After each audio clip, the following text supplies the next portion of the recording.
Ladies and gentlemen, welcome to Jim and Frank's Thursday Throwdown!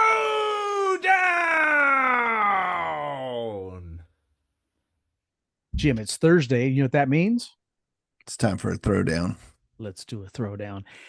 And this Thursday, let's go back just a little bit to 1978, 1980, and let's talk about Bob Seger. Let's talk about it. Okay. First album, Stranger in Town versus 1978. Yes. Versus Against the Wind, 1980. Yeah. I was a little surprised there were 2 years in between Yeah. these records. Well, Bob Seger was everywhere during this time. Yeah. What was Night Moves Night Moves is what kind of put him on the map, 1976. It was like his breakthrough record, I think. Clever songwriter. Yeah. Now, you are right. Clever songwriting. were you a fan of Bob Seger back then? I was a casual fan. Okay. I didn't run out and buy his records, but I enjoyed when the songs came on the radio. Right. Because he was lyrically good. He was a storyteller. Yes, I agree. And it was really about the lyrics because I was more of a metalhead. Right. These songs didn't crunch. They had a piano and they had Saxophone. Acoustic guitars in the back, and they had,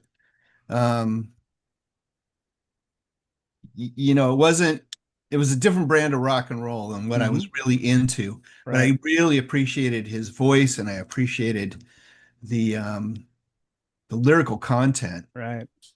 Listening to those songs, and like I said, he was a storyteller. And he opened up and toured with just about every major act back in the day, from Ted Nugent to Kiss. Yeah. And anybody else that was on the road. I did not listen to his records back then. Again, and like you, being a metalhead, the saxophone turned me off because it took me back to 50s style music. And yet, I wouldn't call this 50s music. That's just it. It's not at all. It was a genre unto itself. Yeah, pretty much. And his vocals are amazing. He's got that scratchy voice, and like you said, the stories that each song tell were just fantastic. And I appreciate him more now than I ever did when I was younger. Yeah. Now, having said that, Stranger in Town, every single song got played on the radio. I think they released like 4 singles off of this. Well, 6-time platinum. Everybody was listening to 6 times platinum, went to number 4 on the Billboard 200. Right. Number 14 in the Billboard 200 year-end charts. Still the same. Biggest charting single on there. Went to number 4. Great song. Yeah. But besides that, this got played incessantly. You couldn't get away from it. No. For 2 years. You're right. You're right. It was. What did not get played? There's nothing on here. Everything got played. Yeah. And the singles that were released were huge. Like you say, Still the Same, Hollywood Nights, We've Got Tonight, the ballad, Old Time Rock and Roll. And I think another one that's been played into the dirt. Yes. And then when the live album came out, I'm not sure what year that was, but gave new life to a lot of the songs as well. But I love this record. You love it? Yes. Even as much as I've heard it and it's been played. I'm gonna backdate this just a little bit. Do you like it better than Night Moves?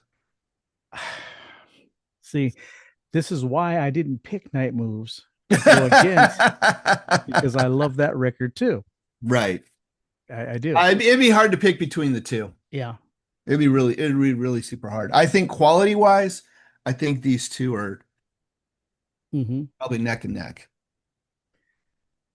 I read today, and I didn't know this, that with Against the Wind, the record company didn't want this record.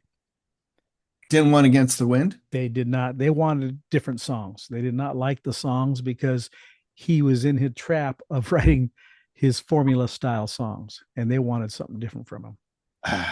Boy, How do you beat great songs? this is my gripe, and we've had this conversation about this. I don't know about this record, but some of Right. the songs on this record. First off, let me just say this: beautiful record cover. Oh yeah, yes it is. The artwork's fantastic. Those horses with the Mhm. action and everything else. Right. And I remember seeing that in the record store, thinking like, they're not like a Western band or anything. Almost a but country like, western yeah, feel. this Yeah. is some beautiful artwork on the record. Right. But it has the most inane, terrible. He stopped telling stories. That's my gripe. Um, Stupid stuff like horizontal bop Right. or strut. Her strut.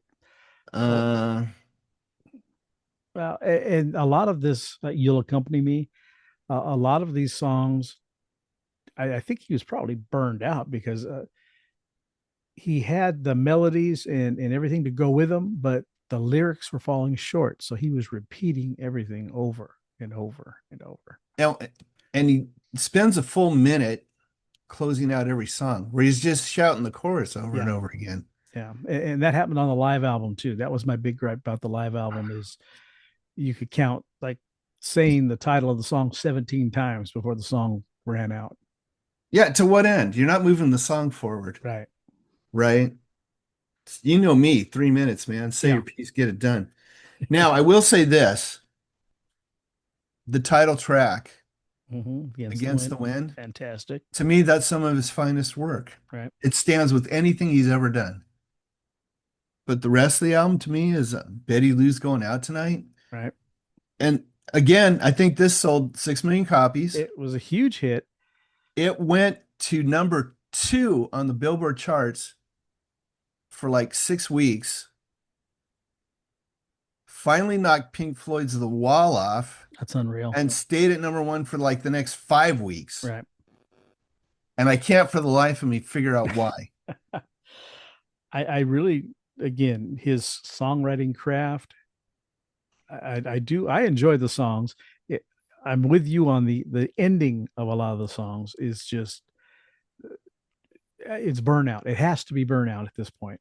He won a Grammy for this record. Yes, he did. But it's almost Why? like we forgot how to end a song. I don't know. I don't know. And we've talked about that for years about how do you end a song? Come to an end. Come to an end, man. Finish it. Right. And Um, that's my only beef. Like I said, I love the songs. I know, like I said, his songwriting style is still there, but the stories are not very strong. They're not complete stories in each There's song. no stories. They're just little, I don't know. It's just not good. Right. Fire Lake was like the first single, and I'm not even sure why they chose that. Not the strongest song on the Yeah, record. I don't know. Yeah, I don't know. It was Against really weird, and especially coming off 2 really great albums. the Wind. Right. And that can be a matter of the well runs dry, you know. Yeah, maybe so. Maybe that's it. But he, like you said, he wins a Grammy for best. It was rock the performance. end for me. I became uninterested. Right. Didn't Gotcha. care anymore. Okay. Yeah. I think we know where this is going. Let me And- not mince words here in case Okay. I haven't made myself clear. No, I take it Stranger in Town is going to win by a knockout on yes, there's a one punch knockout. I agree with you.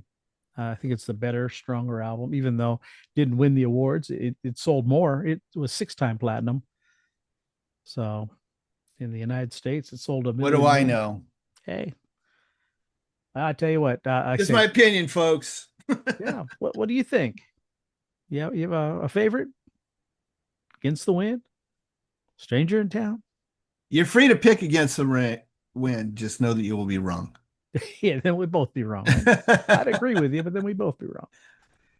All right. Well, there it is. Stranger in Town by One Punch Knockout. Yeah, leave a comment. Tell us which one you like better. There you Tell us go. why you love or why you hate either one. There it is there. All right. All That'll do right, it. man. See you next Thursday.